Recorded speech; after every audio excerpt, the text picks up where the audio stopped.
The learning page চ্যানেলে তোমাদের সবাইকে জানাই স্বাগত। আজ আমি তোমাদের ষষ্ঠ শ্রেণীর ইতিহাস বইয়ে তৃতীয় অধ্যায় ভারতীয় উপমহাদেশে প্রাচীন ইতিহাসের ধারা এই অধ্যায়ে বইয়ের খুঁটিয়ে প্রশ্ন তোমাদের আমি দেখাবো।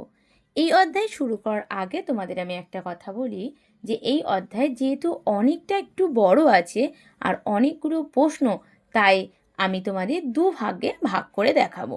আজকে তোমাদের পার্ট 1-এ হাফ প্রশ্ন দেখাবো, পরের দিন আমি পার্ট 2-এ বাকি প্রশ্ন দেখাবো। এই কারণেই দেখাবো যেহেতু তোমাদের অনেকগুলো প্রশ্ন আছে, এর কারণে ভিডিওটা অনেকটা লং হবে, তাই তোমাদের আমি ছোট করে হাফ হাফ করে দেখাবো। চলো শুরু করা যাক। তাহলে প্রথমেই কি বলেছে, পাকিস্তানের কোথায় তামা পাথরের যুগের একটি প্রত্নকেন্দ্রের খোঁজ পাওয়া গেছে? কোথায় বলছে কি, বেলুচিস্তান প্রদেশে মেহেরগড়ে। মেহেরগড়ের কোন সভ্যতায় নজির পাওয়া গেছে? কৃষি। মেহেরগড় সভ্যতা কে আবিষ্কার করেন? ফরাসি প্রত্নতাত্ত্বিক যা ফাংশোয়া জারিচ। কত সালে? 1974 খ্রিস্টাব্দে। এই ব্যাপারে তাকে সাহায্য করেন রিচার্ড মেডো। ঠিক আছে, তারপরে কি বলেছে দেখো, বলছে মেহেরগড় সভ্যতাকে কয়েকটি পর্যায়ে ভাগ করা যায় ও কী কী? 3টে পর্যায়ে ভাগ করে। একটু যেই প্রশ্নগুলো তোমাদের বড় আমি সেগুলো বলছি না, সেগুলো তোমরা দেখে নেবে। ঠিক আছে, 3টি পর্যায়ে ভাগ করো। দেখো ভাগগুলো আমি তোমাদের ভালো করে দিয়ে দিয়েছি, এগুলো তোমরা কিন্তু করবে। তারপরের প্রশ্ন কি বলছে, মেহেরগড়ের সভ্যতার প্রথম পর্ব বা সব থেকে পুরনো পর্যায়ে বৈশিষ্ট্যগুলো আলোচনা করে। মানে মেহেরগড় সভ্যতা যে কয়টি পর্যায়ে ভাগ করা হয়েছে, সেই ভাগের প্রত্যেকটা ভাগে বৈশিষ্ট্য তোমাদের এখানে সুন্দর করে দেখানো আছে, তোমরা কিন্তু সবাই দেখে নেবে। আমি তোমাদের বেশি ভাগ দিইনি, 3টে করে, প্রত্যেকটা 3টে করে ভাগ দিয়েছি। তোমরা এই 3টে করেই ভাগ কিন্তু মুখস্থ করবে।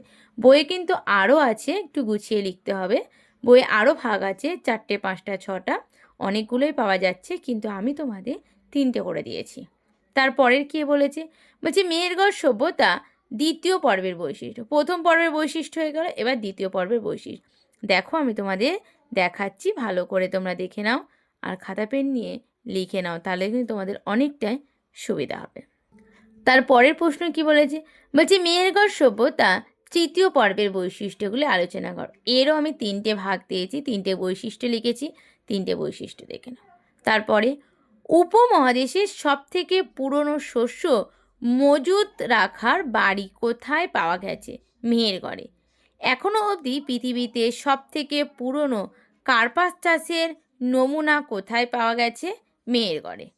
ভারতীয় উপমহাদেশে কাস্তের ব্যবহার সবথেকে পুরনো নজির কোথায় পাওয়া গেছে?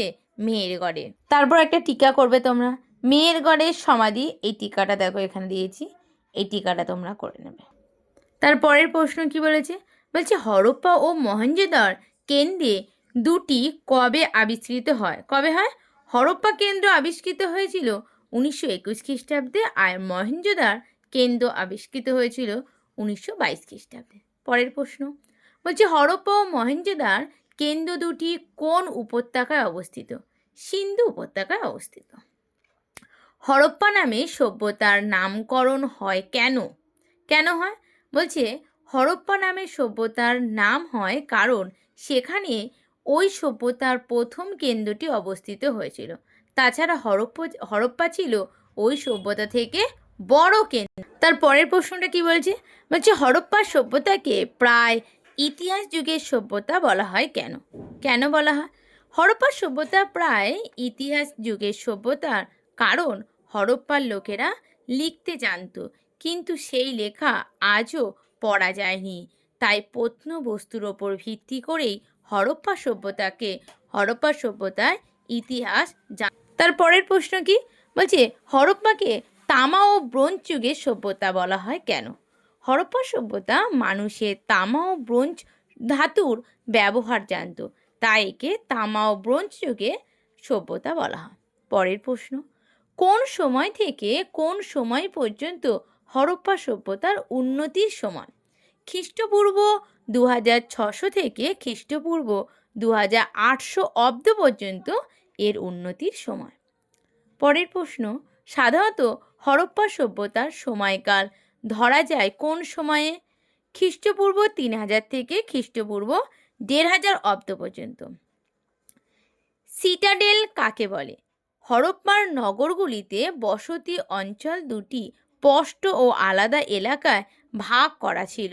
শহরের একটি উঁচু এলাকা থাকতো, তাই এই উঁচু এলাকাকেই বলা হতো প্রত্নতাত্ত্বিক, আর এই প্রত্নতাত্ত্বিকরা এই উঁচু এলাকাটাকেই বলতো সিডাডেল।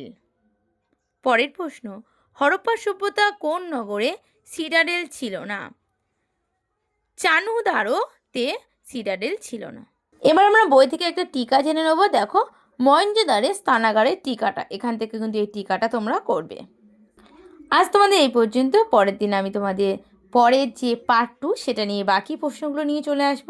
যদি তোমাদের ভিডিওটা ভালো লাগে থাকে একটা সাবস্ক্রাইব, লাইক আর কমেন্ট করে জানাবে কেমন হয়েছে, আর বন্ধুদের সঙ্গে অনেক অনেক শেয়ার করবে।